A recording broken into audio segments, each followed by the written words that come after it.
Hey guys, how's it going?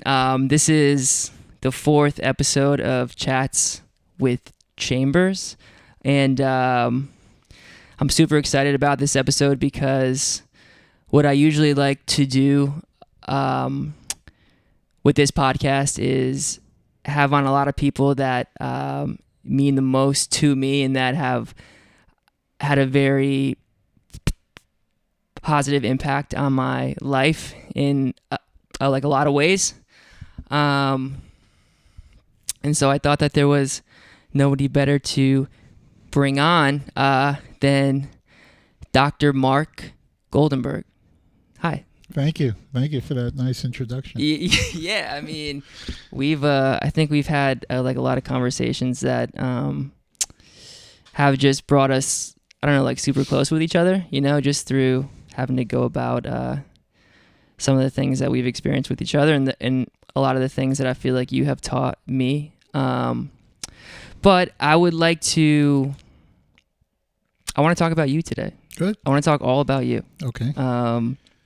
So if you could tell me and everyone watching who you are and what you do and where we are actually right now. Well, right now we're in my center known as the Brain Balance Center in Norwalk, Connecticut. And I work with children and adults with different types of neurodevelopmental imbalances. We don't really diagnose children or adults here, but we look at what's impacting the brain from a maturity standpoint, a connectivity standpoint. We talk about strength, stamina, endurance in many, many different brain systems that need to coordinate and work together for the brain to process information from an emotional standpoint, social standpoint, academic standpoint, an attentional standpoint. So that's where we are today. You want to know about my background? Yeah, no, I mean, just hearing you speak about everything that you do and just having to think about the brain. The brain is such an amazing machine. You know what I mean? And I think a lot of, me, like, I feel like I used to go about my life not really understanding how like the brain operates, but like there's so many like certain kinds of details that you don't really notice of like how the brain works. You know what I mean? And so what is your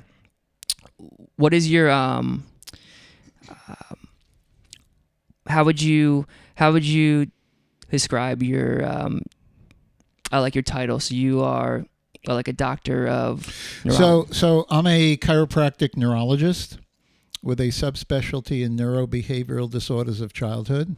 And I'm also a fellow of the American College of Functional Neurology. So that's a lot of words. But basically, I'm a chiropractic physician who went on to study for an additional 3 years postgraduate study in neurology, and then got my fellowship in neurobehavioral disorders of childhood. And really what we do here is known as functional neurology. So it's not typical allopathic neurology, where we're looking at disease, seizures, tumors, Parkinson's disease, Huntington's disease. There are a lot of different obvious pathologies that the brain go through, but the children and adults I work with do not have pathology, but they do have functional imbalances in the way their brain is connecting. So we understand the brain is made up of billions of neurons, making trillions of connections. And these connections have to fire and wire at appropriate times. And these hundreds and hundreds and hundreds of pathways in the brain have to be strong and connect and work like a finely tuned orchestra. It's amazing. So I love talking to you about this. Because I mean, when these pathways are not coordinating correctly, you could get a host of different symptoms. That's why it's very hard to put a label on it. Yeah, because I think a lot of, and that's a really good point, because I think a lot of people, something that you said to me when I first walked into here was that having some sort of imbalance or you had said that it's an epidemic, just not there's so many unique switches and sections of the brain that you don't even realize that I feel like you really use every single day. And I really didn't know that either on like until I met you and like we got to talking. And where'd you go to college? I went to undergraduate college at State University of New York at Binghamton University. Then I went to New York Chiropractic College to get my chiropractic physician degree. Then I went to Bentley College for 3 years to get my diplomate in neurology. And then I took continuing education courses for another 2 years, about 200 additional hours in functional neurology. But you brought up a very good point. You brought up a point about a lot of systems in the brain are not used every day. And the fact of the matter is a large portion of the brain is turned off. And it's supposed to be turned off. When we need to use the brain, it gets turned on. But imagine if parts of the brain that are supposed to be turned off are turning on. Well, that's too much. That's too much activity going on. Overstimulation. Overstimulation, like anxiety, for example. There's a part of the brain known as the amygdala. Amygdala means almond in Latin. That's the fear center. When the amygdala is firing, we're anxious. We're in this high alert mode. We're in this fight or flight mode. But that amygdala is not supposed to be turned on, only if we need it for life-saving situations.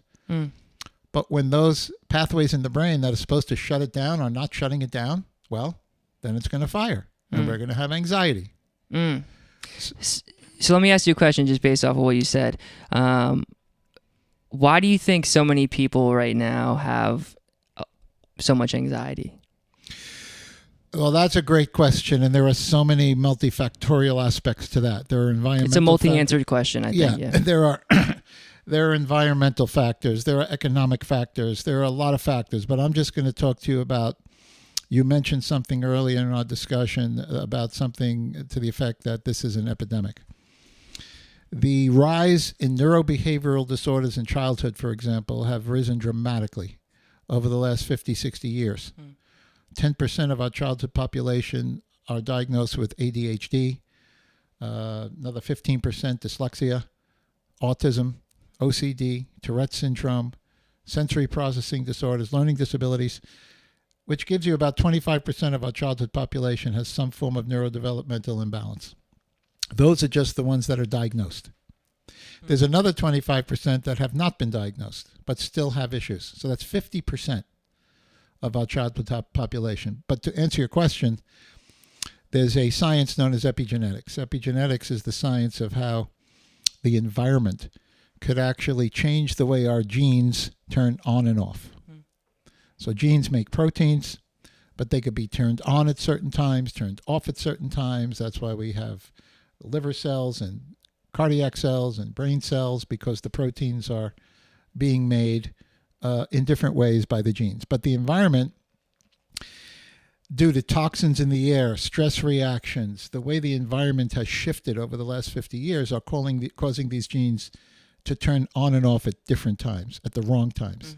And when we understand that a large portion of the human genome is responsible for building the brain and nervous system, we understand that these epigenetic or environmental factors could alter the trajectory of the brain and nervous system. And that's so interesting because you were saying something about certain areas of the brain firing maybe when they're not supposed to be firing, right? And I think just looking at the world and how it's shifted, like you're saying, in the last 50 years or so, there's so many things that we do, I feel like, as a society that is unnatural, like looking at screens all day, looking at phones. There's just so many advances that I think are great for society, but is not natural to the human brain, which maybe is starting to cause some things to fire and maybe have to go off that shouldn't be going off naturally. You know what I mean? You're 100% correct. So the brain responds most to natural environmental stimulation. So you're outside, you're walking, you feel the air on your face, you feel the sun or the cold. There is so much sensory stimulation that's going on that the brain is utilizing to connect and fire and form pathways. So when you socialize with someone, you're looking at them. I'm looking at you right now. I see your eyes. I see your body language. It's a relationship. The brain is picking up on all of these different nuances. The right hemisphere, by the way, picks up on these nonverbal cues. But now I'll give you an example. I walked down to my son when he was very young. I have 2 boys. First time I ever saw this. He was actually having a play date on the computer. So there was one child in each corner. Like 4 of them. Yeah, 4 of them. Wow. And he's talking to them, and I said, I mean, is this so what the hell is this? What are you doing? So you can't substitute a in-person relationship, the stimulation, the way the brain works, the information the brain is picking up through computers. Computers really dumb the brain down.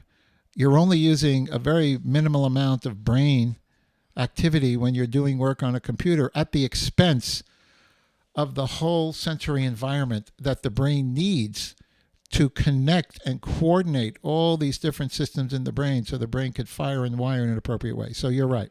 Wow. It is definitely affecting and changing the brain, in my opinion, in a negative way. Is it good to do research on a computer? Sure.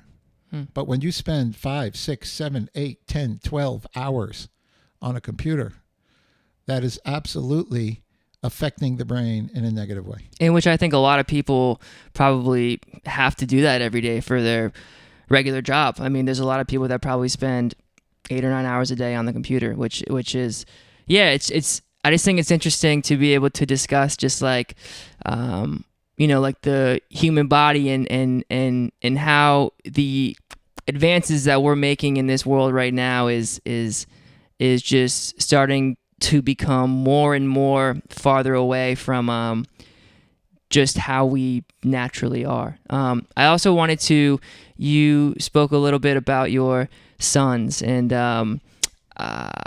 so how many kids do you have? 2 kids. I have 2 boys, 30 and 25. And one of your sons is a musician like me, and your other son is a doctor. Medical doctor, yes. Doctor, yeah.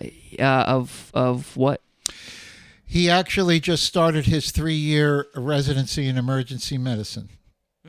So he is, it's a long road, but he's actually how I got into this about 18 years ago. I wanted to ask you that too, yeah. How did you get into neurology and wanting to be able to help, like a lot of people that have some of these things going on? Well, I originally got my degree as a chiropractic physician, and I got my diplomate in neurology. So I was always working with, from a neurological standpoint, traumatic brain injury, sports injuries, nerve injuries, all these different types of different pathologies. But then my son started struggling in a number of different ways. Very smart from a logical, concrete, black and white, logical, analytical standpoint. So teachers, doctors were really not giving me any answers. And then I started moving into this field of functional neurology, which there are, a wealth of documentation on the way the brain functions in terms of connectivity between both hemispheres of the brain. And we know both hemispheres of the brain do different things. We know the right brain is known as the nonverbal brain, picking up on people's body language, eye contact, inflections in voice. These are called nonverbal skills. Left brain is more verbal, literal, concrete. And we know when there's an imbalance in these 2 areas, we could have different symptoms. Wow. So I tell parents every day, there's light at the end of the tunnel. There's nothing broken in your child's brain, or in an adult's brain for that matter. There's a lack of connectivity and a weakness in the way these pathways are coordinating and connecting. But the good news is the brain is what we call plastic. Plasticity means the brain is moldable and changeable. It's so amazing. Throughout life. And first of all, thank you for being able to share that with me, because I know that's I want to talk more about that, but I first want to ask you, how does it, because you probably have been able to go through like a lot of the same things that your son has gone through, in the sense where he has to go to medical school, he has to do a lot of stuff. Like, how does it feel to like you being a doctor and then seeing your son, sort of go about like the same path? How does that feel for you to be able to watch that? I mean, for a father to see his son being successful, regardless of whether a child is struggling or not, is the greatest feeling in the world. I mean, hopefully one day you'll be a father. Yeah. I know your father. Yeah. Your father is so proud of you. I mean, you could just see it. You could just see it. I mean, you got to be a father to understand it. Yeah. But just quickly, I mean, when my son was about 4 years old, he used to ask me to give him case histories in the car while we were driving. What's a case history? Dad, give me a case history. Okay, 43-year-old male with chest pain. Oh, you need an EKG. You need to do an X-ray. This is 4 or 5 years old. Oh, my God. So he had this incredible strength and ability in certain parts of the brain, but other parts of the brain were not catching up. And that's why the brain has to be coordinated and connected appropriately for somebody to reach their potential. And what you're describing right now is something that I think I've also had a really hard time with, is like being so good at certain things, right? But not societally fitting in, right? But like, who's to say that's wrong or right? You know what I mean? I just think in the world that we live in right now, it's like there are certain things that I think you need to be able to do in order to be a functioning member of society. But like, just having that innate ability to do and think certain ways that not many other humans can, I think is like just like an incredible gift, right? But that is an incredible gift. And at the same time, I think it can be like very isolating, I think, if that makes sense. Like, as you get older and as you go about life, you it's something that I think is important to not feel. One of the things that you've really helped me with is to like not feel alone in this. You know what I mean? And just because you are very good at certain things and not good at other things, it doesn't mean that you are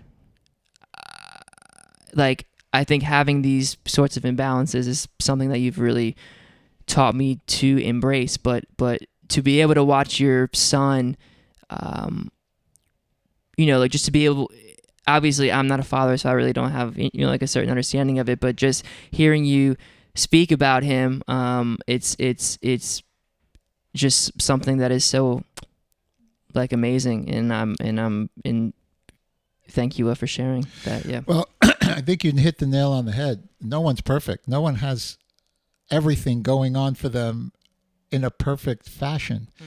We all have differences. We all have personalities. We all have strengths in certain parts of the brain. Other parts of the brain are not as strong. That's what gives us a personality. So we have to embrace everyone for who they are. And a person has to embrace themselves for their strengths. I'm not good at a lot of things, but I know what my specialties are. I'm a musician. I play music. I love neurology, but there are a lot of things I can't do. But so I don't focus on that. Yeah, you I just focus on the good things. And society as a whole has to be more accepting of everyone. I mean, you hear about cyberbullying. I mean, that is a serious, serious phenomenon. This is the cause of a tremendous amount of suicides in teenagers because of bullying. I mean, it's just on the internet. And I think a lot of people, social media. I think a lot of people don't realize that even though you're behind a screen, like you're still having a conversation with a real person. Like I think a lot of people, because they're sitting behind a screen, they think they could say anything that they want. You know what I mean? And you don't realize that there's another human being sitting across from that other screen. You know what I mean? It's Yeah. Something else that I wanted to say is that you spoke about the brain being elastic. Plastic. Yeah, plastic, elastic. Same yeah, thing. Same thing. Yeah, I am not a neurologist, but I just feel like you get me. Like I've been trying like to keep up with every like it's a lot in the brain. You know what I mean? There's a lot going on, and I'm No, you got a lot going on. Let me tell you something. I mean, I'll just tell you from what I know of you. You're a very compassionate, smart, creative individual, caring, empathetic.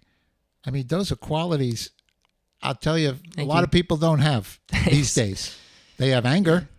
They lash out. They might be smart and graduated from Harvard or in book knowledge, but your qualities, very hard. You can't teach those qualities. So Thank you. I mean, I think a lot of those things. I think I have a lot of those things in me, right? But I think it's hard to be able, like, listen, I feel like we live in a world that makes it hard to be vulnerable, you know, because people are afraid of having to be judged, and which is sad.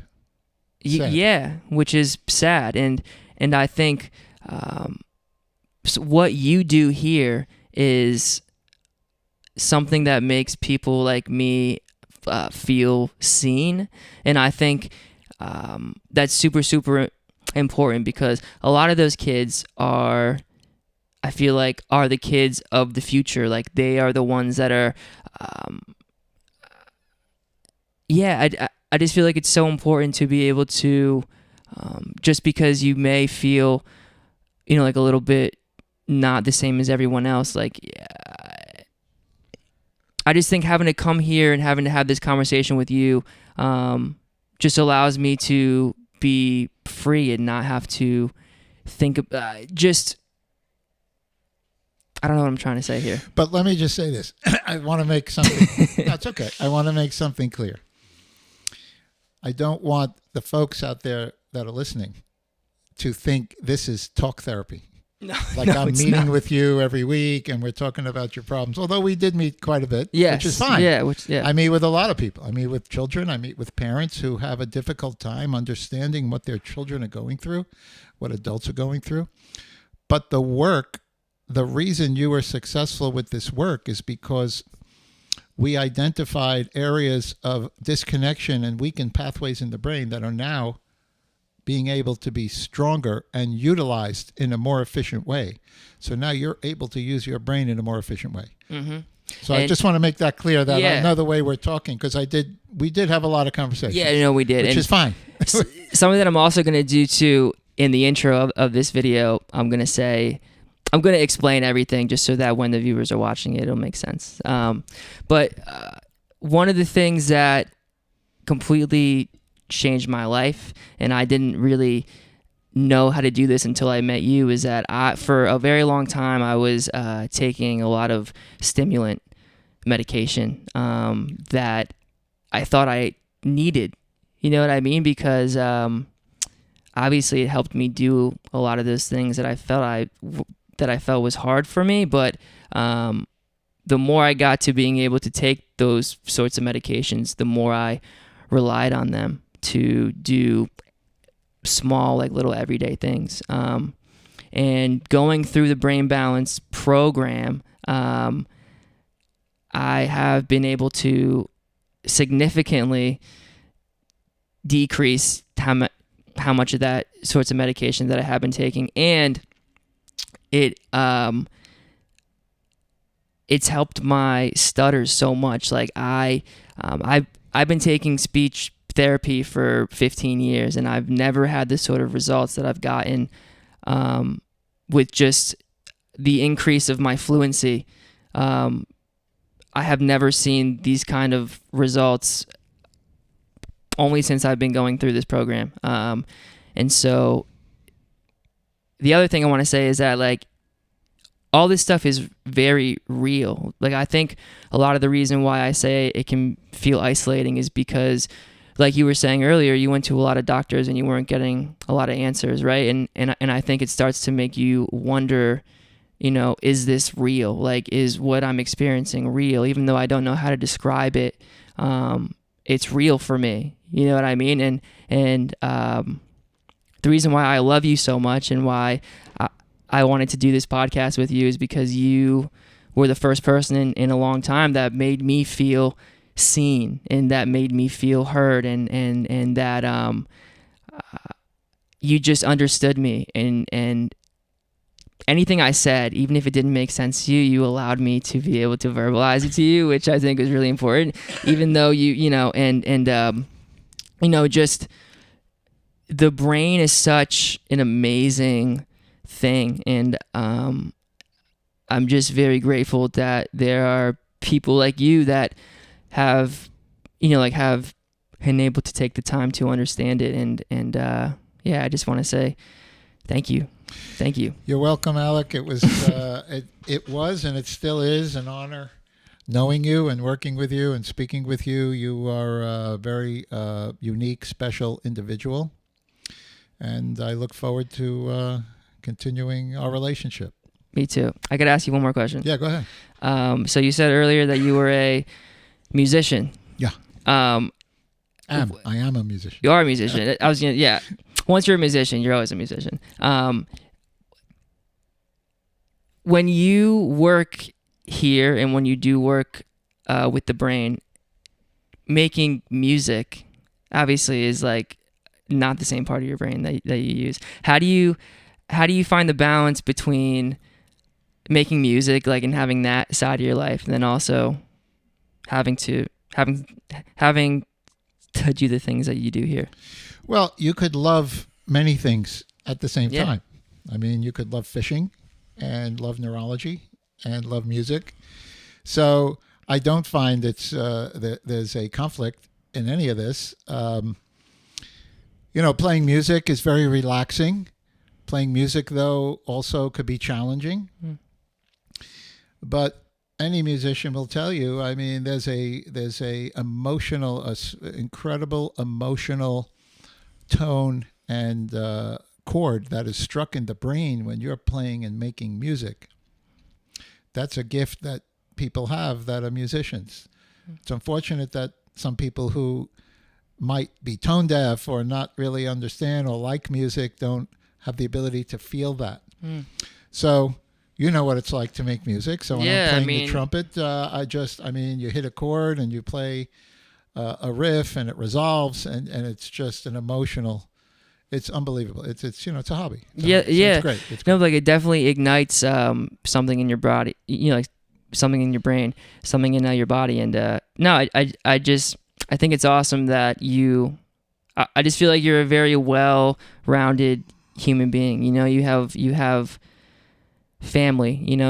You seem like an amazing family man, right? And then you have this ability to be able to help and understand human beings that a lot of other people are not able to, right? And then you have this fun music side of you, right? And it was just an honor to be able to talk to you. Well, so thank you. It's an honor to know you, and I really enjoyed talking to you. And just to add on what you said, it takes a support system. So I couldn't do all the things that I do without a very supporting wife, supporting children. Everyone needs to have a support system. It's so important. Very important. And you do with your father and mother, who I met. That is very true, yes. Who are an incredible support system for you. They love me very much, yes, good. And I love them. And I love you. I love you too. Perfect. Thank you for being here. My pleasure. Thank you.